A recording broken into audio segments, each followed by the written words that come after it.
Right now, somewhere in your house, there's a spider. You don't see it, you don't hear it, but the moment it crosses your path, your heart rate spikes before your conscious mind even registers what you're looking at. That reaction is 40 milliseconds faster than thought itself. You didn't choose it, you inherited it. And it's just one piece of a much larger, much stranger truth. Your body is still living in the Ice Age, even though your mind thinks it's living in the 21st century. For 99% of human existence, we were hunter-gatherers on a brutal, unpredictable planet. Famine could arrive without warning. Predators waited in tall grass. A single wrong decision could end a bloodline. And the humans who survived that world didn't survive by being smart in the way we think of smart today. They survived because their bodies built automatic, lightning-fast responses to threats.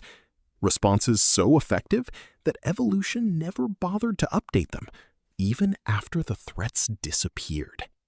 Let's start with fear, because fear is the loudest leftover. In 2001, psychologist Arne Oman ran a series of experiments at Stockholm University, testing how quickly humans detect threatening images in a crowd. He flashed pictures of snakes and spiders among neutral objects, flowers, mushrooms, mailboxes, and measured reaction time. People spotted the snakes and spiders dramatically faster than anything else, even when the threatening image was tiny and buried among dozens of harmless ones. Oman called this the snake detection hypothesis. His theory: for millions of years, the primates who survived were the ones who reacted to a slithering shape before they consciously understood what they were looking at. That reflex got passed down generation after generation, long after snakes stopped being a daily threat to most of us. This is why a 4-year-old who has never seen a snake in real life will still flinch from one. Nobody taught them to be afraid. Fear of snakes isn't learned, it's installed. But fear isn't the only fossil buried inside you. Your taste buds are an Ice Age survival kit too.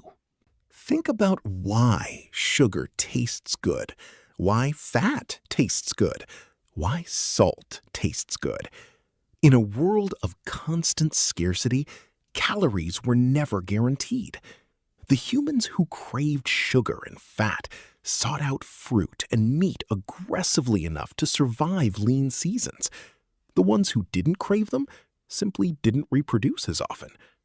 Over hundreds of thousands of years, that craving became hardwired, not as a preference, but as a survival command issued directly from your brainstem.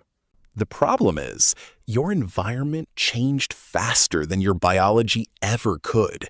For 300,000 years, sugar meant a piece of fruit, available for a few weeks a year if you were lucky. Today, it's sitting in a drive-through window, available 24 hours a day, engineered to hit your brain's reward system harder than anything your ancestors ever tasted. Your brain hasn't caught up. It still treats a milkshake like it's a rare evolutionary jackpot, because as far as your biology is concerned, it is.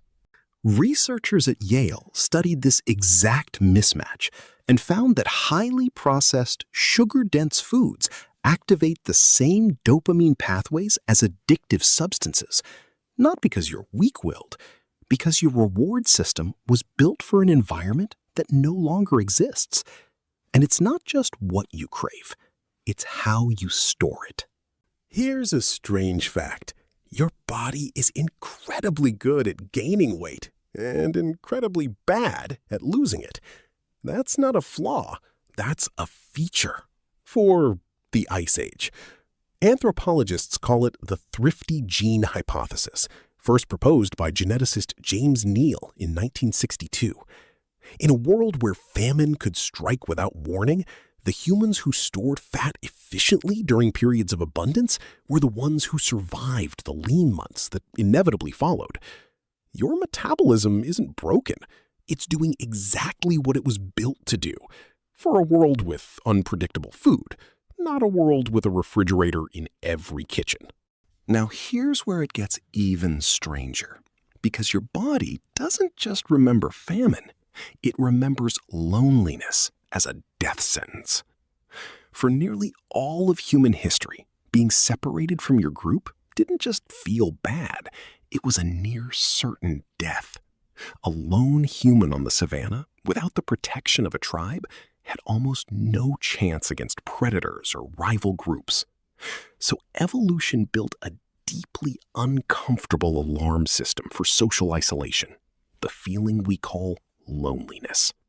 In 2015, a meta-analysis published by psychologist Julianne Holt-Lundstad at Brigham Young University reviewed data from over 3 million people and found that chronic loneliness increases mortality risk by an amount comparable to smoking 15 cigarettes a day, comparable to obesity, comparable to alcoholism. Your body still treats disconnection as a genuine survival threat, even though in the modern world, you could technically live alone for decades without ever facing a predator. That's why isolation doesn't just feel sad, it feels like alarm, like danger, because to your nervous system, it still is. And this leftover wiring goes deeper than emotion. It changes how you literally see other people. Studies on social cognition have found that humans process faces in groups of roughly 150, a number researchers call Dunbar's number, after anthropologist Robin Dunbar, who calculated it based on the size of Stone Age hunter-gatherer bands. Beyond that number, your brain starts treating people less like individuals and more like statistics. This is why a city of 10 million people can feel emotionally colder than a village of 150. Your brain was never built to hold more relationships than that. Social media didn't expand your capacity for connection. It just gave you thousands of strangers your brain is incapable of fully processing as real people, triggering a kind of chronic, low-grade social overload your ancestors never had to manage. Now let's talk about something even more primal, your eyes, and what they do the second the lights go out. Ever notice how a dark hallway feels different than a dark room you're already sitting in? Ever notice the specific dread of walking down unlit stairs? That's not irrational. For 300,000 years, the night was genuinely the most dangerous part of human existence. Predators could see in the dark. We couldn't. The humans who felt uneasy in darkness moved cautiously, stayed near firelight, and avoided wandering alone. And they were the ones who survived to pass that unease down to you. Your fear of the dark isn't a leftover childhood quirk. It's a 300,000-year-old survival program still quietly running in the background of your nervous system every single night. Even your posture remembers the Ice Age. Researchers studying stress responses have found that humans instinctively make themselves smaller when threatened, hunching shoulders, lowering the head, crossing arms. The exact same defensive posture chimpanzees and other primates display when facing a dominant threat. You do this without thinking, in job interviews, in arguments, in crowded elevators. It's not weakness. It's an ancient, automatic attempt to look less threatening to something bigger than you, even when the threat is just an awkward conversation. So here's the bigger question. If your body is still running Ice Age software in a world that looks nothing like the one it was built for, what does that actually mean for you? It means your anxiety in a crowded room isn't a personal failure. It's 300,000 years of social calculation misfiring in an environment evolution never anticipated. It means your 11 p.m. craving for something sweet isn't a lack of discipline. It's a famine-era survival command, firing in a world where famine doesn't exist anymore. It means the loneliness you feel scrolling through a phone full of contacts you never call isn't dramatic. It's your nervous system accurately detecting that something essential is missing, even if it can't explain what. We didn't outgrow our ancestors. We just built a world that no longer matches the one they prepared us for. Every flinch, every craving, every uneasy feeling in the dark, it's not malfunction, it's memory. Your body has been carrying a message from 300,000 years of survival, and it's been trying to deliver it to you every single day, whether you've been listening or not.